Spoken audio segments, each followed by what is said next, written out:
नहीं कहते हम जो है ना, जो इमाम अबू हनीफ़ा रहमहुल्लाह ने राय दी उसी पे अमल करेंगे, कहते हैं ना, या मैं गलत कह रहा हूँ? और जो अल्लाह ने अपनी राय उतारी मोहम्मद पर, वो मोहम्मद की उम्मत के समझने के काबिल नहीं थी।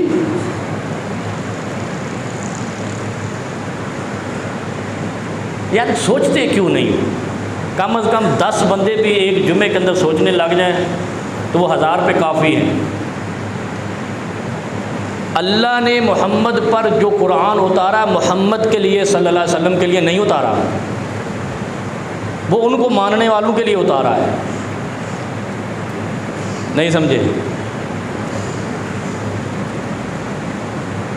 जब अल्लाह ने अपने महबूब को मेराज करा दी, बात ख़त्म कर दी।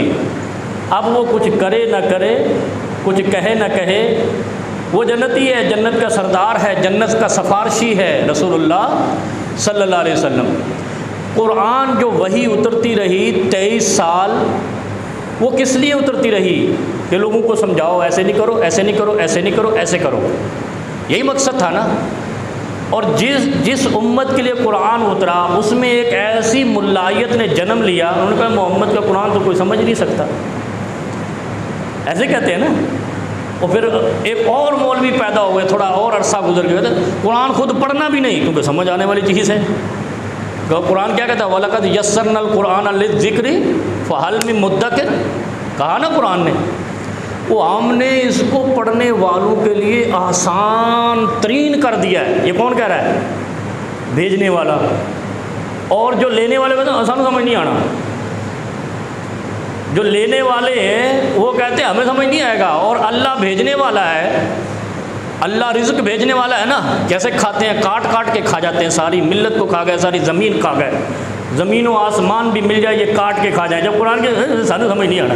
भाई जिसने रिज़्क़ भेजा, जिसने तुम्हारे लिए मुर्गी को जन्म दिया, जिसने तुम्हारे लिए गाय भैंस बकरी और जनाब ऊँट को हलाल करार दिया, वो कुरान ऐसा भेजेगा जो तुम्हें समझ ना आए? उसके लिए किसी इमाम की ज़रूरत पड़े, फ़कीह की ज़रूरत पड़े, वो भी उसी ज़ुबान का हो। ये भी ज़हन में रखें। जितने आइम्मा फ़ुक़हा हैं ना, कोई भी अजमी नहीं है,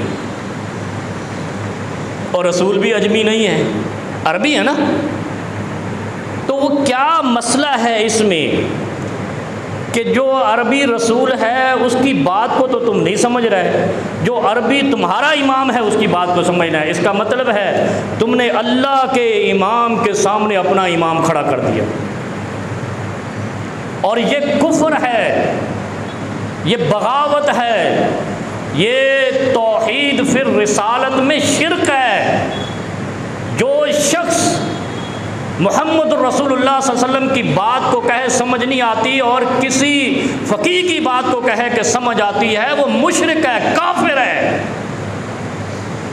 सख्त तो नहीं है, हकीकत है। भाई बाप की बात तुझे समझ नहीं आती, बाप के दोस्त की कैसे समझ आ गई, कि मोहल्ले वाले चौधरी की कैसे समझ आ गई? नहीं समझते। तो इसका मतलब है जहन्नम तो वहाँ है जहाँ बाप की नाफरमानी है। बाप कहता है ज़मीन ऐसे वरासत तकसीम करनी है, कहा नहीं मनूंगा।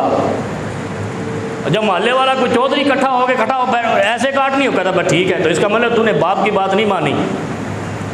अल्लाह कहता है मैंने कुरान को पढ़ने वालों के लिए आसान तरीन बनाकर उतारा है। वो पढ़ के तो देखो, फ़हल में मुद्दकिर, फ़हल हल कहते हैं इस्तिफ़हाम है, ये सवाल है, और कोई है पढ़ने वाला, पढ़ के तो देखो कि में समझ आता है।